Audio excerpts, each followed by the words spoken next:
आज है 20 जनवरी मंगलवार का दिन। हरकारा के इस ऑडियो अंक में आपका स्वागत है। हरकारा लेकर आया है आज के न्यूज़लेटर का पॉडकास्ट जिसे आपके लिए तैयार किया है निधीश त्यागी के साथ राजेश चतुर्वेदी, गौरव नौरियाल और फलक अफशान ने। जिन खबरों का जिक्र हम यहाँ कर रहे हैं उनके लिंक्स और विस्तृत जानकारी मूल न्यूज़लेटर में है। हरकारा यानी हिंदी भाषियों के लिए क्यूरेटेड न्यूज़लेटर।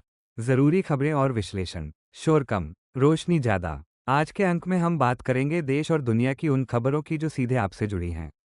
आज की सबसे बड़ी चर्चा होगी बनारस पर, जहां विकास के नाम पर प्राचीन मंदिरों के विनाश का आरोप लग रहा है। हम जानेंगे कि सुप्रीम कोर्ट में नफरती भाषणों को लेकर क्या नई बहस छिड़ी है और क्यों इसे अब सिर्फ पुलिस का मामला नहीं माना जा सकता। इसके अलावा कश्मीर में पाकिस्तानी पत्नियों के निर्वासन से टूटते परिवारों का दर्द, असम के कोकराझार में भड़की हिंसा और अमेरिका से लेकर यूरोप तक डोनाल्ड ट्रंप के ग्रीनलैंड वाले नक्शे पर मचा बवाल। साथ ही जानेंगे नौकरी के बाजार की सुस्त रफ्तार और मेडिकल मारिजुआना के बढ़ते चलन के बारे में। शुरुआत करते हैं अरुण श्रीवास्तव के एक विश्लेषण से जो काउंटर करंट्स में प्रकाशित हुआ है। इसमें दावा किया गया है कि वाराणसी कॉरिडोर के निर्माण के लिए मणिकर्णिका घाट के आसपास सैकड़ों प्राचीन मंदिरों को तोड़ा गया है। लेखक का तर्क है कि हिंदू हृदय सम्राट कहे जाने वाले प्रधानमंत्री नरेंद्र मोदी के कार्यकाल में यह विनाश हुआ है, जिसका मकसद कथित तौर पर पर्यटन और व्यापारिक हितों को साधना है। सबसे चौंकाने वाली बात यह है कि आरएसएस प्रमुख मोहन भागवत जैसे नेताओं ने इस पर चुप्पी साधे रखी है। रिपोर्ट के अनुसार बनारस, जो पारंपरिक हिंदू धर्म और शिव का प्रतीक है, उसे अब एक टूरिस्ट हब में बदला जा रहा है। लेखक का कहना है कि 55,000 करोड़ रुपए के प्रोजेक्ट में आस्था और जीवित संस्कृति की बलि दी जा रही है। अहिल्याबाई होलकर की प्रतिमा और अन्य विरासतों के क्षतिग्रस्त होने पर भी सवाल उठाए गए हैं, जिसे प्रशासन ने नकार दिया है।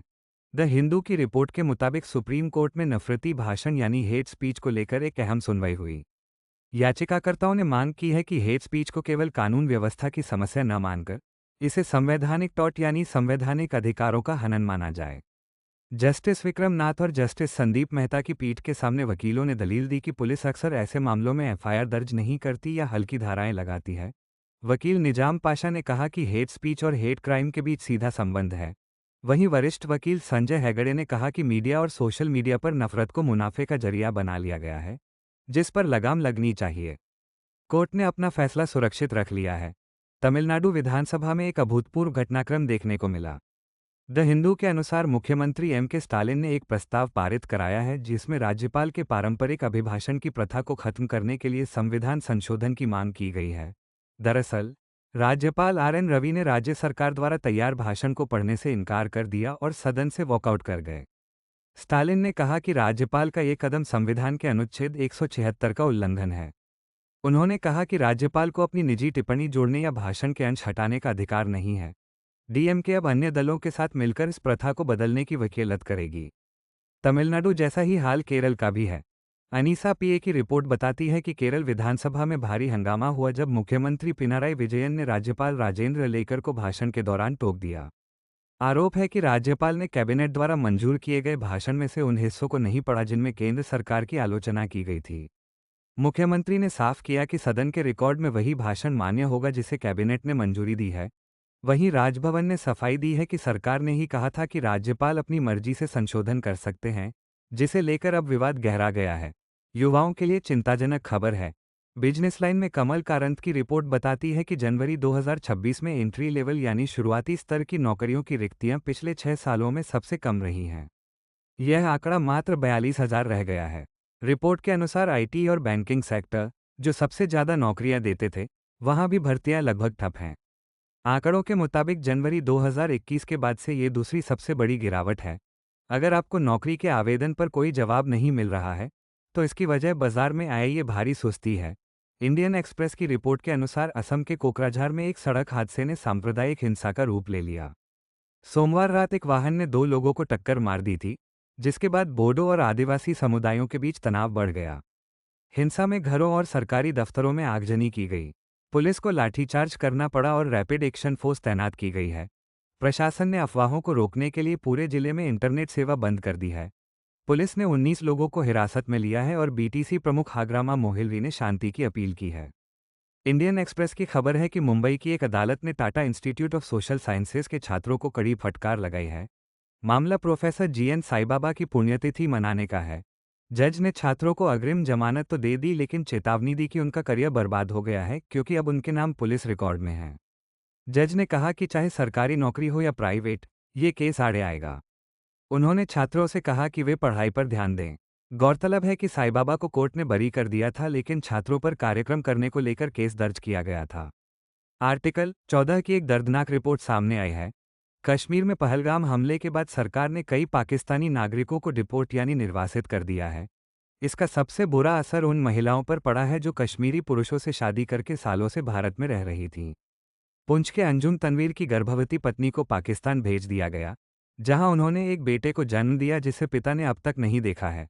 बारामूला के 73 साल के गुलाम रसूल जरग की पत्नी को 40 साल बाद उनसे अलग कर दिया गया। मानवाधिकार कार्यकर्ताओं ने इसे अमानवीय और अंतर्राष्ट्रीय संधियों का उल्लंघन बताया है। मकतूब मीडिया के अनुसार कर्नाटक के नागरहोल में आदिवासियों ने अपने जमीन के अधिकारों के लिए 70 किलोमीटर लंबी पदयात्रा निकाली। 52 हाड़ियों के लोग टाइगर रिजर्व में चल रही कथित अवैध सफारी का विरोध कर रहे हैं। उनका कहना है कि बिना ग्राम सभा की अनुमति के उनकी जमीन पर सफारी चलाई जा रही है जबकि उन्हें वहां से बेदखल किया गया है। आदिवासियों ने मांग की है कि वन अधिकार कानून 2006 को सख्ती से लागू किया जाए। उन्होंने चेतावनी दी है कि अगर उनकी मांगें नहीं मानी गई तो आंदोलन और तेज होगा। इंदौर के भागीरथपुरा में दूषित पानी पीने से हुई मौतों के बाद बड़ा प्रशासनिक फेरबदल हुआ है। नगर निगम आयुक्त दिलीप यादव का तबादला कर दिया गया है। सरकारी रिपोर्ट में 15 मौतों की पुष्टि हुई है जबकि स्थानीय लोग यह आंकड़ा 24 बता रहे हैं। राज्य सरकार ने जांच के लिए उच्चस्तरीय समिति बनाई है। उधर एक रिपोर्ट में यह भी सामने आया है कि शहर में क्रिकेट मैच के दौरान खिलाड़ियों के लिए लाखों की वाटर प्यूरिफिकेशन मशीन लगाई गई थी, जबकि आम जनता को पीने का साफ पानी मयस्सर नहीं हो पा रहा है। क्रिकेट की दुनिया से खबर है कि बांग्लादेश ने टी20 विश्व कप 2026 के लिए आईसीसी की शर्तों को मानने से इनकार कर दिया है। एएनआई के मुताबिक बांग्लादेश सरकार के सलाहकार आसिफ नजरुल ने कहा है कि अगर भारत के दबाव में उन पर अनुचित शर्तें थोपी गई तो वे स्वीकार नहीं करेंगे। बांग्लादेश ने वेन्यू यानी स्थान बदलने की मांग की है। इससे पहले सुरक्षा कारणों से बांग्लादेशी टीम ने भारत में खेलने पर सवाल उठाए थे। अब यह विवाद गहराता जा रहा है। न्यूज़ 18 उर्दू के हवाले से खबर है कि हरियाणा के यमुनानगर में शॉल बेचने वाले 2 कश्मीरी युवकों को परेशान किया गया। कुछ स्थानीय लोगों ने उन्हें पाकिस्तानी बताकर धमकाया और जय श्री राम बोलने का दबाव बनाया। वीडियो में आरोपी युवक ये कहते सुनाई दे रहे हैं कि अगर वे हिंदुस्तान के नहीं हो सकते तो उनके कपड़े छीन लिए जाएंगे। कश्मीरी युवकों ने खुद को हिंदुस्तानी बताया और कहा कि वे भी देश से प्यार करते हैं। पिछले 25 दिनों में यह ऐसी तीसरी घटना है। द न्यू इंडियन एक्सप्रेस की रिपोर्ट के अनुसार आवारा कुत्तों के मामले में सुप्रीम कोर्ट ने पूर्व केंद्रीय मंत्री मेनका गांधी के बयानों पर नाराजगी जताई है। कोर्ट ने कहा कि मेनका गांधी ने बिना सोचे समझे जजों और वकीलों के खिलाफ टिप्पणियां की हैं जो अवमानना के दायरे में आती हैं। जस्टिस विक्रम नाथ ने तल्ख टिप्पणी करते हुए कहा कि आतंकवादी अजमल कसाब ने भी कोर्ट की अवमानना नहीं की थी लेकिन मेनका गांधी ने की है। कोर्ट ने कहा कि वह अपनी उदारता के कारण कार्रवाई नहीं कर रहा है। भारत में इलाज के तरीकों में एक नया बदलाव आ रहा है। परन बालाकृष्णन की रिपोर्ट बताती है कि दर्द और तनाव के इलाज के लिए मेडिकल मारिजुआना यानी औषधीय भांग का चलन बढ़ रहा है। अब डॉक्टर कैंसर और पुराने दर्द के मरीजों को इसकी सलाह दे रहे हैं। हालांकि भांग के फूल और राल प्रतिबंधित हैं लेकिन पत्तियों और बीजों का औषधीय उपयोग वैध है। रतन टाटा जैसे निवेशकों ने भी इस क्षेत्र में रुचि दिखाई है। यह अब केवल नशा नहीं बल्कि एक वैज्ञानिक दवा के रूप में स्वीकार किया जा रहा है। कूटनीति के मोर्चे पर भारत और पोलैंड के विदेश मंत्रियों के बीच तीखी नोकझोंक हुई है। द हिंदू के मुताबिक विदेश मंत्री एस जयशंकर ने पोलैंड को दो टूक कहा कि वह पड़ोस में आतंकवाद को बढ़ावा देने में मदद न करे। ये टिप्पणी पोलैंड के मंत्री की पाकिस्तान यात्रा के संदर्भ में थी।